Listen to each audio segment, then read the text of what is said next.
Entonces voy a hablar ahora sobre algo como DevOps, pero a gran escala, que es una plataforma de ingeniería. Y ya voy a ir explicando paso a paso qué es, cómo se conforma, qué es lo que se hace y que eventualmente qué valor da.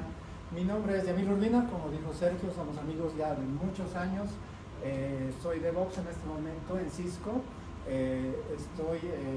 Bueno, aquí en La Paz estuve en Mojix, estuve en Halasoft, estuve en Colosa. En Halasoft, en Cochabamba, también, como dijo Sergio, armamos la primera comunidad de cloud dedicada específicamente con Docker La Paz.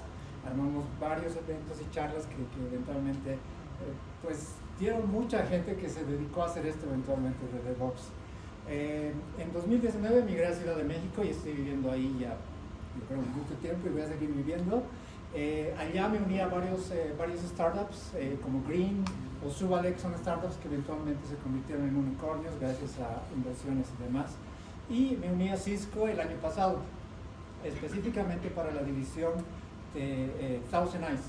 Thousand Eyes es un producto de Cisco que permite monitorear redes, proveedores de internet y demás. Lo usan diferentes compañías como Deutsche Bank, HP y otras, para monitorear el end-to-end y conexiones donde ellos no tengan control, por ejemplo, proveedores de internet y demás, también proveedores de streaming, por ejemplo, Amazon Prime es uno de nuestros clientes y les damos toda una herramienta para que ellos visualicen en qué parte de la conexión y de la entrega de contenido hacia los usuarios está fallando. Usualmente puede estar muy bien su red, puede estar muy bien su entrega, pero puede haber un problema en un proveedor de internet, ¿no?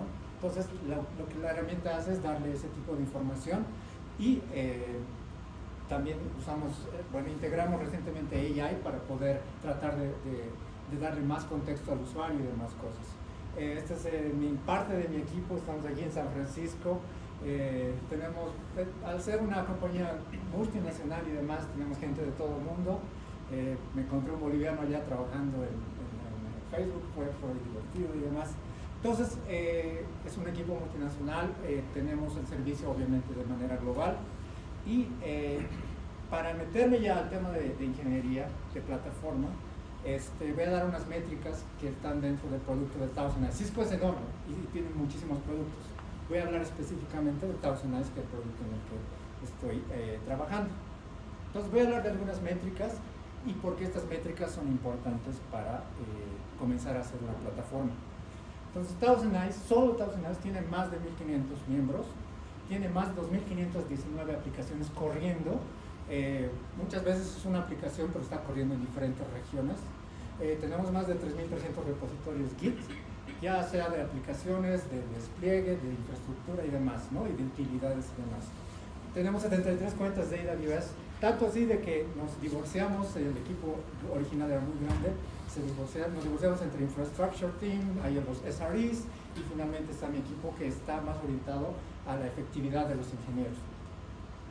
Tenemos 32 clusters de Kubernetes corriendo en diferentes regiones y 7 regiones de AWS, 6 son las regulares y una es GovCloud, porque tenemos un contrato con el gobierno de Estados Unidos también.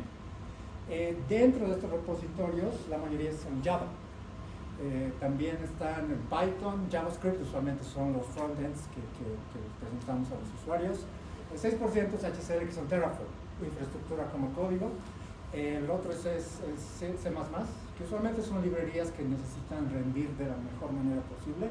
Y el resto a veces tenemos scripts en Golang y otros más, ese es el porcentaje más pequeño.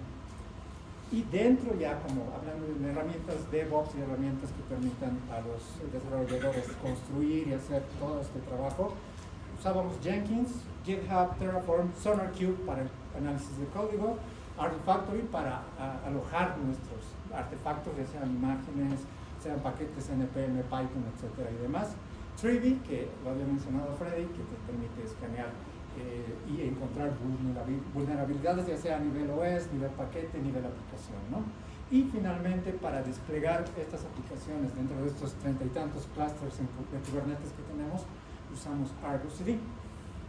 Pero hay más herramientas que se usan encima de las de DevOps. Usamos Confluence, usamos para la documentación, Jira para las tareas, Prometheus, Grafana, para ofrecer todo este tema de observabilidad a los usuarios, ¿no? Obviamente hay alertas con PagerDuty y nuestro medio principal de comunicación, como en muchas compañías, es Slack. Antes de que Cisco compre ThousandEyes en 2020, la compañía sí estaba en crecimiento, pero no era tan grande, no teníamos 1.500 miembros, teníamos alrededor de 100 y tantos. Entonces, la parte de DevOps y la parte de la metodología de DevOps se fue creciendo poco a poco. Los ingenieros fueron creciendo eventualmente. Entonces, mucha de la documentación de cómo desplegar las aplicaciones, cómo hacer rollbacks y todo ese tema, estaban en documentos en Confluence, o si no, estaban en Runbooks en GitHub, específicamente para incidentes, ¿no? Si había un incidente, teníamos un runbook en GitHub que enlazaba y te decía más o menos cómo se podía resolver el problema.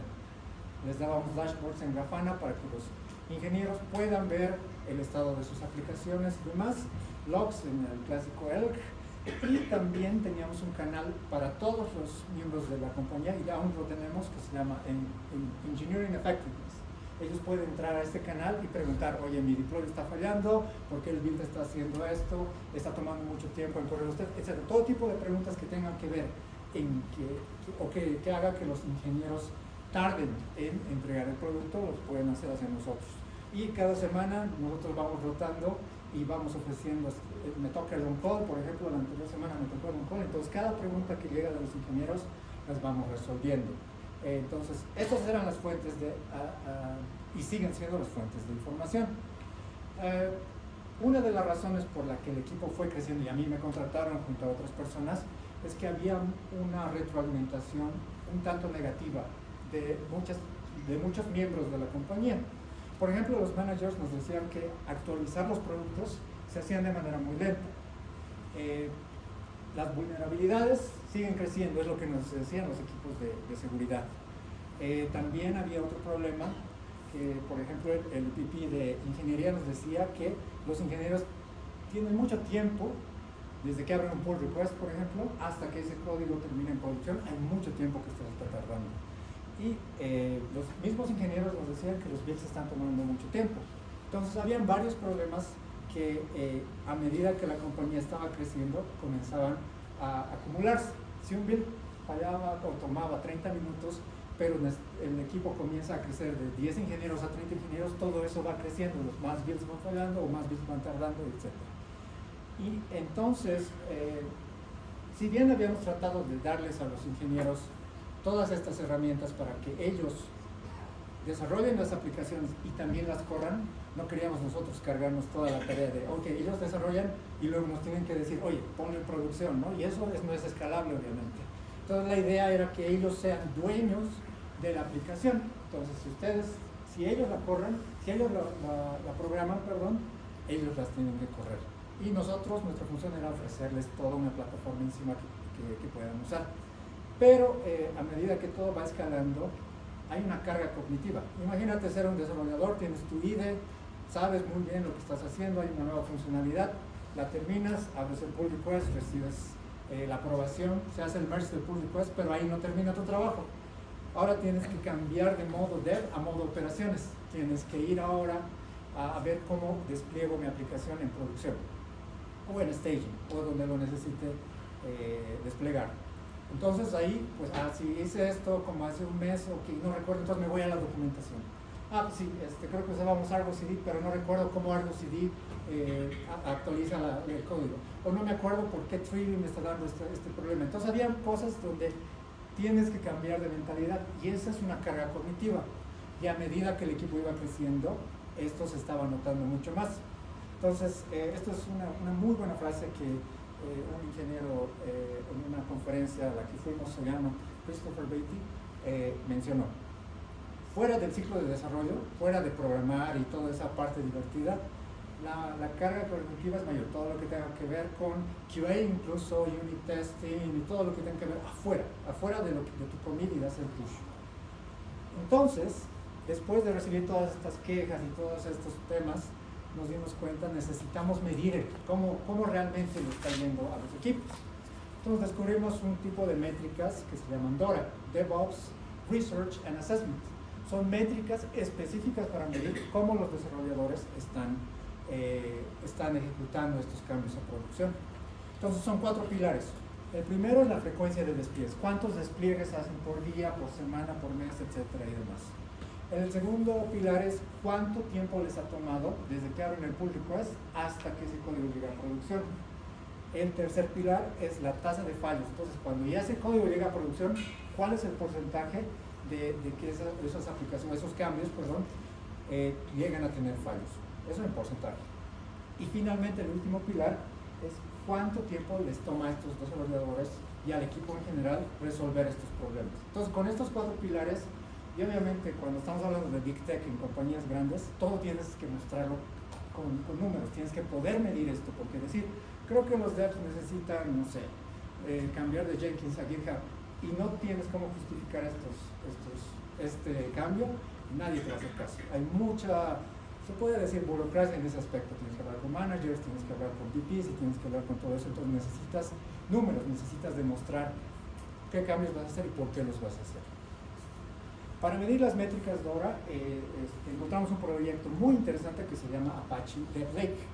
DevLake se conecta a Jira, a GitHub, a todas las herramientas que ustedes tengan y comienza a capturar esas métricas para poder eventualmente saber dónde estamos tardando más.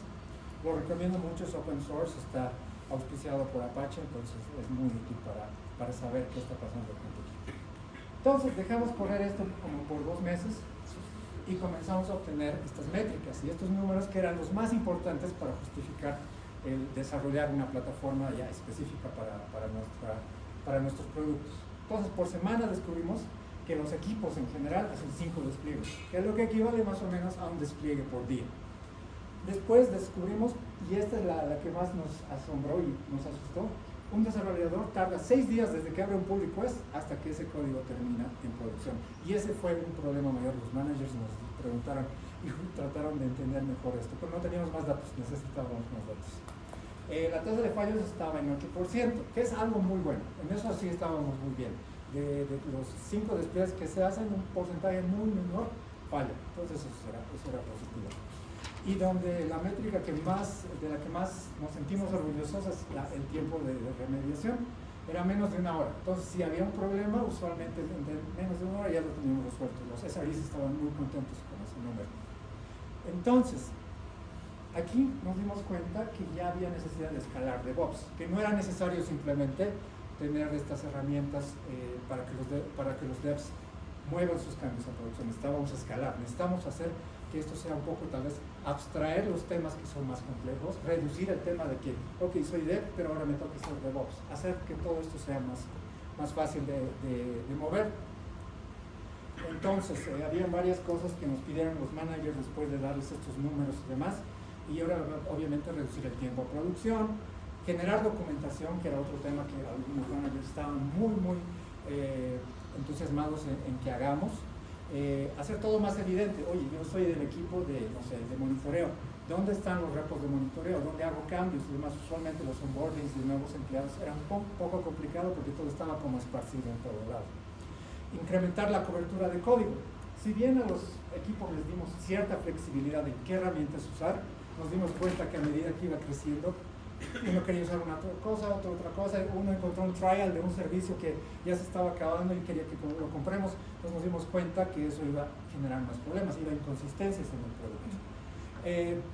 Reducir vulnerabilidades. Los equipos de seguridad nos tenían, sí, la verdad, detrás de nosotros. ¿Por qué están haciendo despliegue de una aplicación que tiene 5 vulnerabilidades de tipo alto?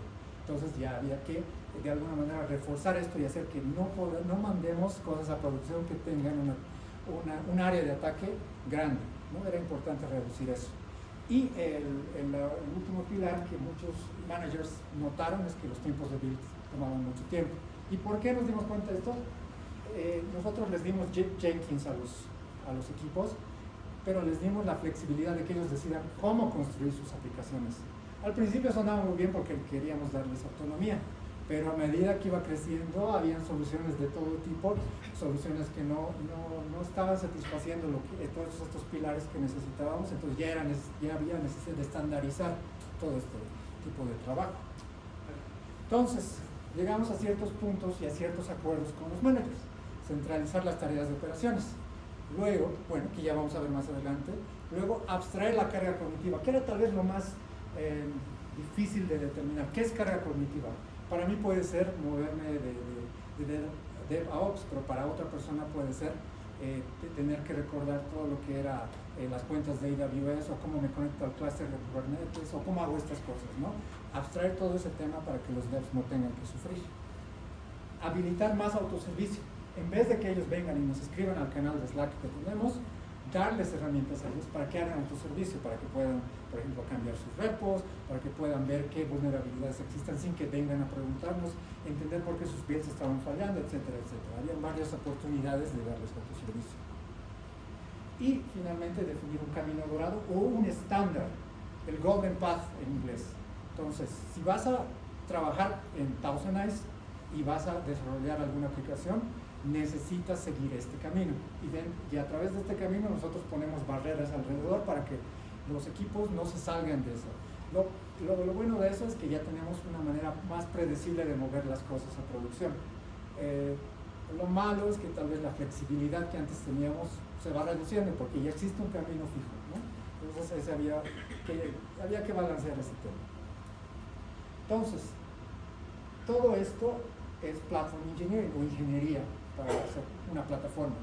Y el objetivo principal es acelerar el desarrollo de la organización, mejorar la comunicación y la transferencia de conocimiento. En caso de que haya un nuevo empleado y tenga que hacer onboarding y aprender todo lo que tiene que hacer, simplemente tener un lugar centralizado donde ellos puedan usar, aprender y familiarizarse con su equipo, los productos que maneja su equipo y cómo hacer cambios dentro de sus productos. Esa era la idea, y tal vez donde también había más carga cognitiva aparte de mover cosas a producción. Entonces, una vez que hicimos los acuerdos con los managers, hicimos todo esto, la pregunta era ahora ¿cómo? Esta era ya nuestra tarea. Después de varias discusiones, documentos RFC, que son estos documentos largos donde vas proponiendo cosas y cambios, llegamos al acuerdo de desarrollar un portal interno para los desarrolladores. Entonces los desarrolladores se convierten en nuestros clientes, nosotros les desarrollamos y mantenemos una plataforma interna para que ellos puedan hacer sus cambios y demás. Entonces aquí ya no es tanto que él es el dev y yo soy el ops, o somos DevOps, o tratamos de cerrar esas brechas, sino ellos son nuestros clientes. Y ellos, cuando quieren hacer cosas, nos tratan, tenemos tickets, tenemos priorización de los features, etcétera y demás. Entonces, nosotros nos convertimos en los desarrolladores de un producto para los desarrolladores que trabajan en Thousand Eyes. Y una de las herramientas más populares para desarrollar un portal interno es Backstage. Es un producto de Spotify. Ellos se dieron cuenta igual que necesitaban para sus desarrolladores un portal interno donde puedan centralizar todo. Y pues por buena gente abrieron esto como open source, y esta herramienta te permite desarrollar estos portales. Muy recomendado, está en Node.js, usa React por detrás, entonces si te gusta programar y demás es una muy buena opción para ir haciendo esto. Entonces, como mencioné, Backstage es un framework para desarrollar portales de desarrollo. Dentro de esto te puede generar un catálogo de los servicios, de los equipos, de los usuarios y demás. Entonces centralizas todo en un solo lugar. Luego puedes generar plantillas de software. Entonces, muchas veces había, oye, necesito un nuevo repositorio porque tengo un nuevo servicio en Java que necesito desplegar. Ok, ¿qué necesito? Y a veces teníamos documentación, sí, tienes que agregar un Jenkins file y un Docker file, y el Docker file trata de usar una imagen que sea más segura. Teníamos varios guidelines, pero con Backstage podemos automatizar eso, podemos crear plantillas y que los desarrolladores, cuando necesiten algún tipo de repositorio nuevo, puedan crearlos con estas plantillas. Ya se va a incluir el Docker file, se va a incluir el Jenkins file, se va a incluir todo lo que ellos necesiten para que empiecen desde cero. Es un esqueleto inicial para que ellos comiencen a hacer su desarrollo. Luego, unificar servicios y herramientas. No queríamos que los desarrolladores primero vayan a GitHub para ver el estado de su pull request, pero luego cambien a Argo CD, pero de Argo CD se den cuenta que hicieron algo y tengan que volver a cambiar de contexto y eventualmente cambiar de herramientas y herramienta. Entonces, Backstage tiene un sector de plugins donde puedes unificar los servicios que existen. Entonces, en un solo panel puedes tener el repositorio, el equipo al que perteneces, el estado del continuous integration, el estado del deployment, etcétera, etcétera. Y finalmente, las tareas de autoservicio que había mencionado antes. No queremos que nos pidan a nosotros y nosotros los bloqueamos. Entonces, Backstage también te permite ofrecer un catálogo de plantillas de autoservicio. Quiero, no sé, quiero un nuevo bucket de S3, quiero una base de datos R10, quiero esto, quiero el otro, autoservicio. Ellos ingresan a Backstage y crean los componentes que los necesitan. Entonces, esta es una captura de pantalla del catálogo que terminamos construyendo para Thousand Eyes. Está conectado a la organización de GitHub y esto ya lista, heredamos todos los equipos, heredamos todo lo que tiene en GitHub y eso ya se va mostrando en este catálogo. Lo bueno es que puedes buscar información, puedes buscar, si eres una persona nueva y estás ingresando recién al equipo, ingresas con tu usuario de GitHub y automáticamente, como eres parte de un nuevo equipo, se te va a listar los repositorios a los que tú tienes acceso para escribir, cambiar y demás cosas. Es una manera muy eficiente de hacer un onboarding a los usuarios nuevos y para los usuarios que ya son más antiguos, darles todo este contexto sin tener que estar cambiando y estar buscando y acordarse a qué nombre tenía este repositorio, etcétera y demás. Respecto a unificar los servicios, aquí pueden ver diferentes pestañas de overviews y de CI/CD, API y demás. Esos son los plugins que hemos integrado dentro de nuestro portal. Entonces, entras a la aplicación o al repositorio que te pertenece, puedes ver un overview, o sea, un resumen de lo que es el repositorio, a quién le pertenece, qué cosas tiene. Luego está la otra pestaña de CI/CD, entonces desde ahí puedes ver también el estado de tus builds, si están funcionando, etcétera y demás.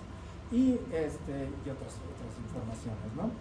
También Backstage tiene una parte un generador de documentación. Entonces la idea es que en tu mismo repositorio también tengas una carpeta de documentación y puedas documentar. Por ejemplo, puedes documentar los endpoints si es un API, puedes documentar qué es lo que hace tu aplicación y demás cambios. Entonces, todo está en un solo lugar. También nos dimos cuenta que algunos equipos tenían diferentes maneras de generar nuevas versiones. Pues, algunos usaban versionamiento semántico, otros usaban versionamiento basado en fechas, algunos simplemente subían una versión a lo que tenían. Entonces también nos dimos cuenta que había que estandarizar eso. Nos decidimos por versionamiento basado en calendario. Entonces generamos un plugin nuestro que es el Release Manager, que les permite generar una nueva versión y automáticamente se generan tags en GitHub para que ellos no tengan que estar pensando en qué versión me toca ahora o tengan que coordinar eso. Eso también es reducir la carga cognitiva para ellos. También podemos integrar SonarQube o cualquier herramienta de cobertura. Entonces eso les va a mostrar y va a calificar a cuál es la calidad de estos repositorios, ¿no? Entonces esto es más útil para los managers. Los managers entran y dicen, ¿por qué este repositorio está calificado como C? Y obviamente ya tienen más contexto de por qué, ¿no? Puede ser de que el estilo del código, lo que se está escribiendo no es bueno, de que no está camelizado en Java, etc. Hay un montón de reglas de calidad que se pueden optimizar. Y finalmente el autoservicio. Backstage te permite generar plantillas, ¿no? Entonces son tareas al final que se van a ejecutar en background. Entonces tenemos tareas para todo tipo de cosas. Usualmente en el canal de soporte que tenemos vamos recopilando qué cosas son las que más se piden y luego tenemos un review de todo de esta semana on call y vamos diciendo, ok, nos han pedido como 6 veces si podemos generar un bucket de S3. Ok, pues entonces tiene que ser una plantilla de autoservicio y demás. Entonces, eso fue Backstage, ese es el centro de ahora de nuestra aplicación. Ya no les pedimos a los devs que se aprendan tanta cosa. Lo que más podemos hacer durante el onboarding de los desarrolladores nuevos, es decir, esto es Backstage, te recomendamos que le des un vistazo a todo lo que tiene y te familiarices con él, ¿no? Y ha funcionado muy bien. Muchos desarrolladores preguntaban mucho en sus primeros días, ¿dónde tengo acceso? ¿Por qué no tengo acceso a esto? ¿Cómo se hace esta otra cosa? Y demás. Y eso, toda esta plataforma redujo ese tipo de carga. Luego venía el otro tema, estandarizar pasos. Como había mencionado, usábamos Jenkins. Y en Jenkins les habíamos dado flexibilidad a los programadores de escribir el Jenkins file como ellos preferirían, pero eso ya nos estaba dando problemas. Entonces teníamos que estandarizar la manera en la que se hacían los builds, se corrían los tests, y etcétera, etcétera. Entonces decidimos migrar a GitHub Actions, pero no GitHub Actions en regular. Decidimos construir encima de GitHub Actions nuestro propio framework de Continuous Integration. Lo llamamos Odyssey CI. Entonces creamos acciones escritas en Node.js que hacen cosas específicas para nosotros. Específicamente los pasos que se necesitan es construir las aplicaciones, correr los tests de las aplicaciones, mandar los resultados de estos tests a SonarQube, por ejemplo, para que nos devuelva una calificación de cómo está el código y la calidad del código. Escanear vulnerabilidades y demás, ahí tenemos Trivy, o como lo llamamos nosotros los Quality Gates. Entonces, en caso de que existan vulnerabilidades, ya tenemos un paso extra y está estandarizado. Cualquier repo que entre a nuestra aplicación, a nuestra plataforma, automáticamente hereda estos pasos. Y finalmente, publicar el artefacto, ya sea una imagen de Docker, ya sea un paquete que estamos haciendo. Incluso generamos paquetes de Debian para ciertos clientes, esos también se van publicando. Entonces, todos estos pasos eran necesarios estandarizarlos y por eso usamos GitHub Actions. Entonces, lo que hicimos encima de GitHub Actions es crear un estándar. Entonces, los repos tienen un archivo que se llama Odyssey Config, y aquí están simplemente una declaración de qué es la aplicación, en qué lenguaje está, qué artefactos se tienen que generar y qué repositorio de despliegue tiene. Esto se lee, las acciones que nosotros hemos desarrollado, lee este archivo y automáticamente genera todos estos flujos. Entonces, los desarrolladores no tienen que estar, oye, ¿cómo hago build? Está bien si hago build con makefile, por ejemplo, o si ellos tienen algo específico. Nosotros abstraemos todo ese tema y los desarrolladores no tienen que pensar en esto. Solamente es incluir este archivo Odyssey config.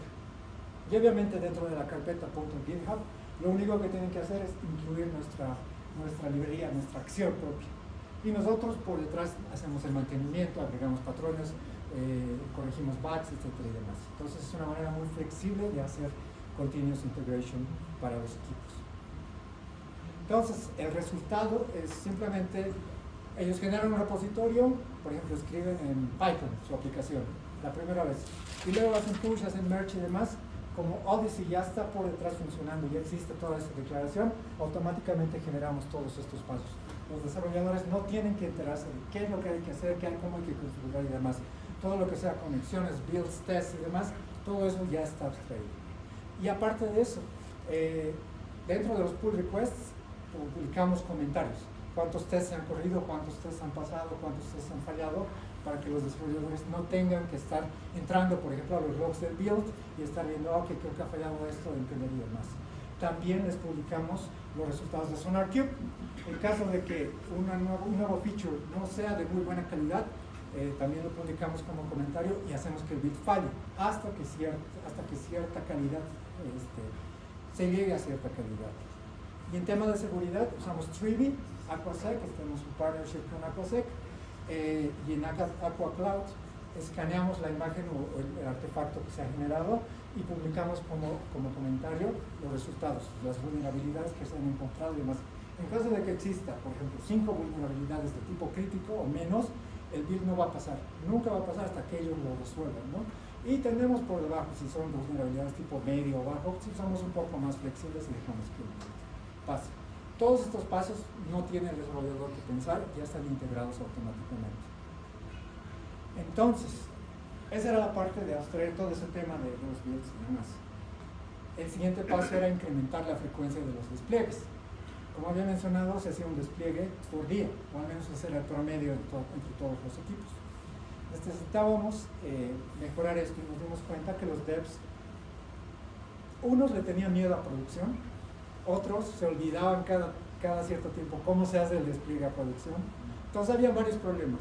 Entonces aquí descubrimos, hicimos partnership con una compañía que se llama Qt, que son los creadores de Argo CD, y que estaban implementando una nueva manera de hacer promociones o delivery, usando una herramienta que se llama Cargo. Esta herramienta te permite automatizar el mover de una versión, tu aplicación, a otra versión en diferentes ambientes. Entonces tú no tienes que entrar al repo de despliegue, por ejemplo, actualizar la versión, ir a Argo CD o sincronizar o coordinar con el Release Manager. La idea es que ellos mismos puedan hacer estas promociones. Entonces nos volvimos de delivery a promoción. Entonces, Cargo, como dije, es una herramienta de promoción continua. Entonces te permite promover tus cambios en diferentes ambientes. Esta herramienta se encarga de escanear, por ejemplo, el artefacto que nosotros tenemos y descubrir nuevas versiones. En caso de que exista una nueva versión, podemos darle la oportunidad al programador de que promueva esa versión a diferentes ambientes. Y obviamente reduce la carga, que tiene que ver mucho con el delivery, ¿no? Algunos equipos tenían un release manager, por ejemplo, y el release manager trabajaba solo los miércoles. Entonces había que esperar que todos los commits se acumulen hasta el miércoles y recién se sacaba una versión. No queríamos evitar eso. Queríamos que los mismos devs tengan esa responsabilidad de hacer releases. Esta es la interfaz de cargo. Y usualmente estos son los sources, entonces puede ser un repositorio de despliegue con los manifests de Kubernetes, por ejemplo, el Customize o Helm o cualquier otra herramienta para escribir manifests de Kubernetes. También una suscripción a un repositorio de artefactos, por ejemplo Artifactory, y lo que hace cargo es cada cierto tiempo va escaneando ambas fuentes. En caso de que exista una nueva versión, lo que cargo va a hacer es generar una nueva carga, eso se llama carga. Está hablando mucho en términos de contenedores, cargas, etc. Y esta carga va a ser, se le va a generar un nombre y demás cosas. Y acá tenemos diferentes ambientes. Estos ambientes son clusters de Kubernetes que están corriendo. Entonces, si un desarrollador necesita lanzar su nueva versión, por ejemplo a staging y a todos los clusters de staging que tenemos, selecciona la versión que quiere y la promueve al ambiente que quiere. Todo esto con clics. No hay necesidad de entrar al código, clonar el repositorio o entender cómo los repos de despliegue funcionan, o tener que aprender Helm, o tener que lidiar con Customize o con cualquiera de estas herramientas. Y de manera visual se ve cómo estos cambios van progresando a través de los diferentes ambientes. También existe un control de acceso. Entonces, por ejemplo, los devs, solo los devs pueden hacer cambios a staging, pero tal vez los managers o gente de rango más alto pueden hacer los cambios a producción. Podemos generar diferentes reglas para que nadie mueva, por ejemplo, cosas de staging a prod sin que tengan algún tipo de aprobación. Entonces, esta herramienta nos ayudó a reducir toda esa carga de hacer despliegues. Y la última parte, que era habilitar más tareas de autoservicio. Había mencionado el uso de Backstage, luego nuestro framework de Continuous Integration, que se llama Odyssey, y demás cosas.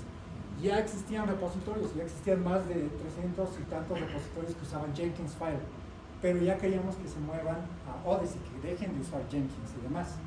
Entonces creamos los templates de autoservicio en Backstage. Entonces, por ejemplo, creamos una tarea que les permitía migrar de Jenkins File a Odyssey sin que tengan que hablarnos a nosotros. Entonces, cuando los equipos ya tenían tiempo, podían migrarlos, y por detrás teníamos unos actions en GitHub y demás que analizaban el archivo de Jenkins File, lo convertían en un archivo Odyssey y nos ahorraba todo el tiempo de estar coordinando con los equipos. Podemos migrar, por favor, a Odyssey y demás. Lo mismo para cargo. Ya existían repositorios que estaban corriendo en clusters de Kubernetes, pero queríamos que dejen de usar Argo CD o que dejen de usar este tipo de herramientas que tal vez son más manuales y comiencen a usar cargo. Entonces también les dimos estas herramientas de autoservicio para cambiar a cargo. También les dimos ya plantillas, como había mencionado, predefinidas de las aplicaciones. Y esas plantillas ya tenían los archivos de Odyssey, el Dockerfile, etcétera, etcétera. Entonces solo ellos tenían que venir acá y si querían una nueva aplicación podían generarla, se generaba el repositorio en GitHub y demás.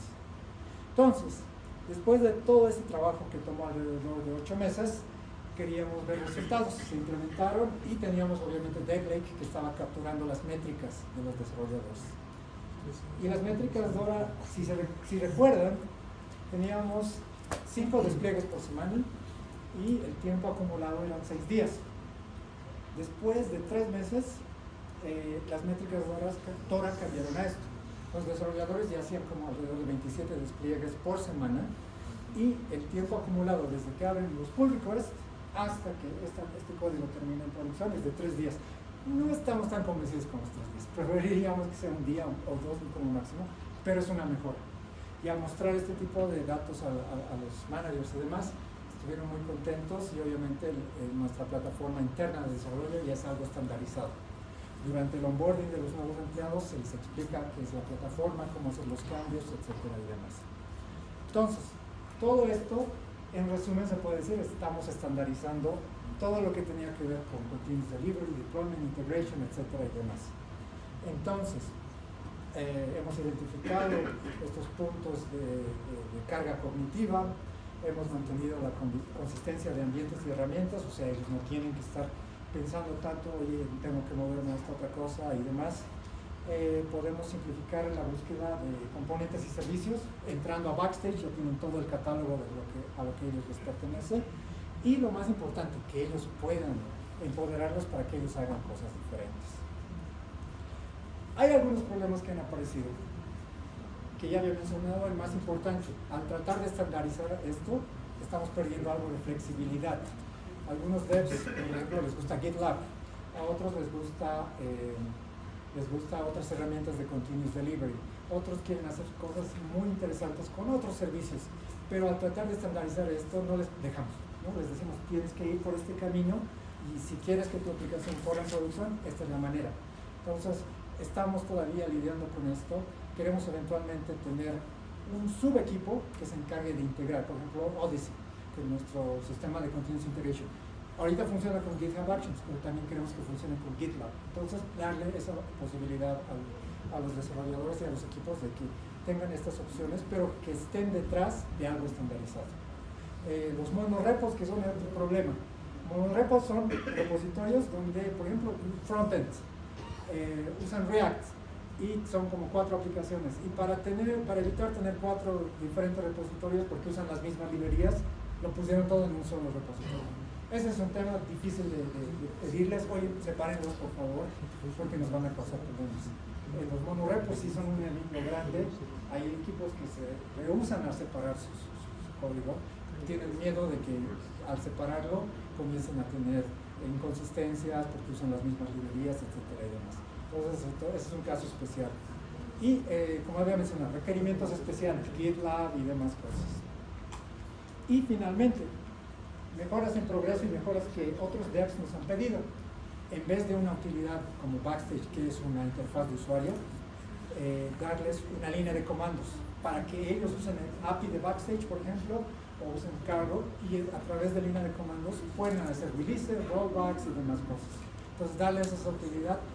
Algunos devs son más eficientes con líneas de comando, con terminales. Entonces, darles esa posibilidad. O abrir el API de Backstage para que ellos puedan hacer integraciones por su cuenta. Entonces, si tenemos toda la información de sus aplicaciones en un solo lugar, creo que ellos pueden usarlo de mejor manera para entender cómo les está yendo, ¿no?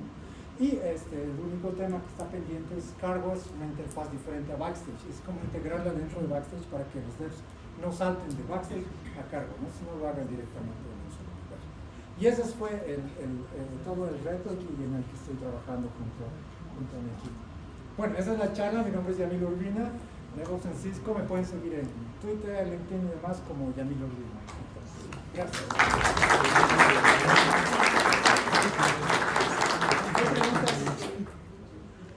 Una pregunta, Yamil.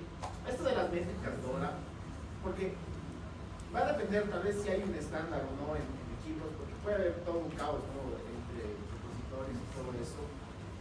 Para integrarlo, ¿cómo? O sea, es como que lo tienen que integrar con Jira, porque para saber eso de los releases, ¿han tenido alguna integración con algo específico o eso lo ponían manualmente? Porque tal vez no necesariamente hay un ticket de release, tal vez hay equipos que no manejan eso, etcétera. ¿Cómo han llegado a tener, por ejemplo, inicialmente las métricas, ¿no? O sea, no roces, pero ¿cuál ha sido la parte más complicada en esa parte inicial?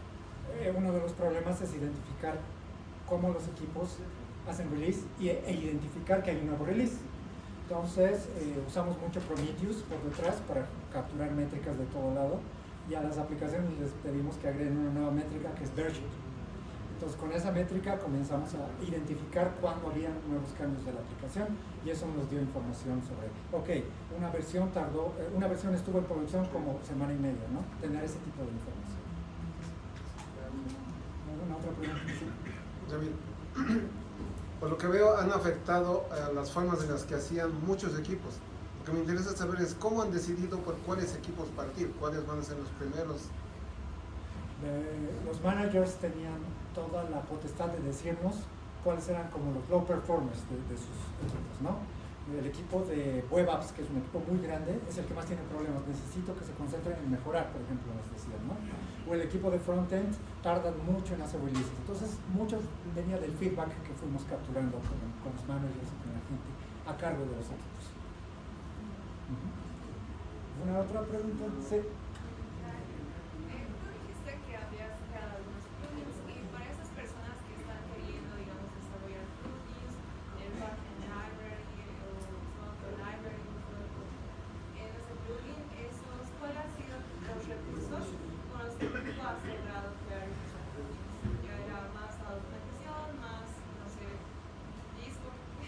plugins de Backstage, si te refieres.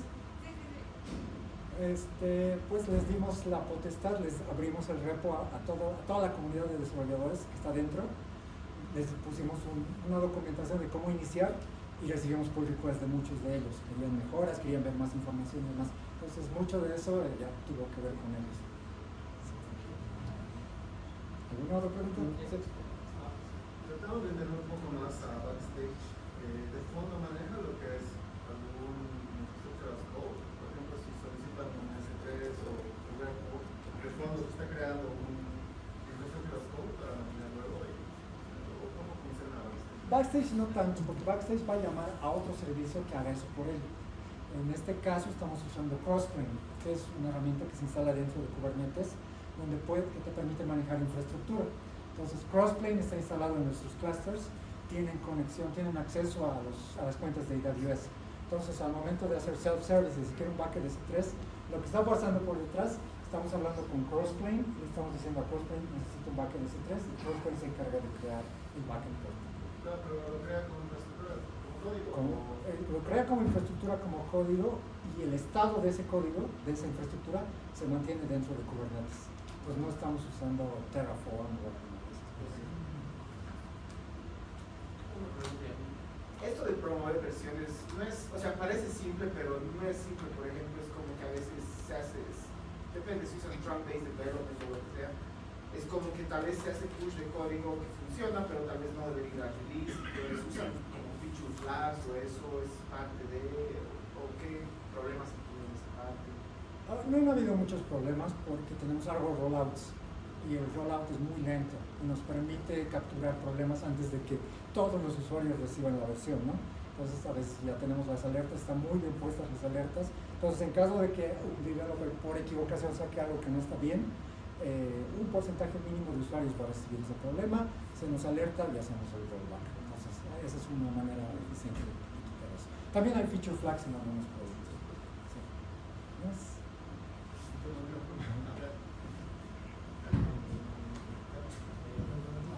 Ahorita que generó las plantillas de, digamos, Dockerfiles, ¿cómo te aseguras que esa plantilla de Dockerfile sea la adecuada para el proyecto? Digamos, no es igual un Dockerfile para un proyecto de Node que para un proyecto en Java. ¿Cómo se asegura que sea la adecuada? Igual hemos analizado todos los proyectos en Java, por ejemplo, y nos hemos dado cuenta que hay un patrón. Por ejemplo, se construye con JDK y se construye con Gradle, por ejemplo. Pero ese es un step dentro del Dockerfile. El otro step sería usar JRE y solamente incluir el jar, por ejemplo, dentro. Entonces hay patrones de ese tipo que fuimos identificando y creamos el Dockerfile dentro de la plantilla. Obviamente el equipo, si necesita alguna customización o algo que sea muy diferente, tiene cierta flexibilidad para agregar pasos extra. Pero al menos es, como había mostrado, tenemos cierto porcentaje de distribución de lenguajes. Entonces era analizar cada uno y generar el mejor Dockerfile que podríamos generar para ellos. Obviamente usar imágenes tipo ChainGuard o cosas así que sean bien mínimas para que la seguridad sea mayor, multi-step builds, todo ese tema, ¿no? Entonces entender cómo generar eso. Tienen plantillas básicas. Tenemos plantillas básicas, correcto. Han mencionado que toda esta implementación es 8 meses más o menos, ¿verdad? Pero de esos 8 meses, por lo que comentas, ha habido mucho análisis, feedback, reuniones, obviamente. ¿Cuánto tiempo ha demandado todo eso de esos 8 meses como para poder pulir? Porque justamente con la última pregunta fue para poder tener todas esas plantillas de imágenes, ¿no? Pues las reuniones las toca el manager del equipo, eso nos ahorra tiempo. Las decisiones de las plantillas, de reconocer patrones y convertirlos en cosas estándar, también lo toman los senior DevOps, porque sí tenemos diferentes niveles. Se escriben documentos RFC donde dice, ok, esta va a ser la plantilla de Python, se hace una propuesta, todo el equipo viene y le da feedback y todo el asunto. Entonces yo diría que fue alrededor de mitad y mitad. 4 meses en ir definiendo estos estándares y 4 meses para implementar todo lo que ya hemos decidido. Pues, obviamente, un ciclo de mejora continua, seguramente, ¿no? Exacto, sí.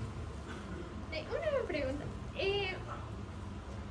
Digamos, ¿de qué proporción es o por cuántos, digamos, ingenieros de plataforma pueden acaparar, digamos, tal cantidad de desarrolladores?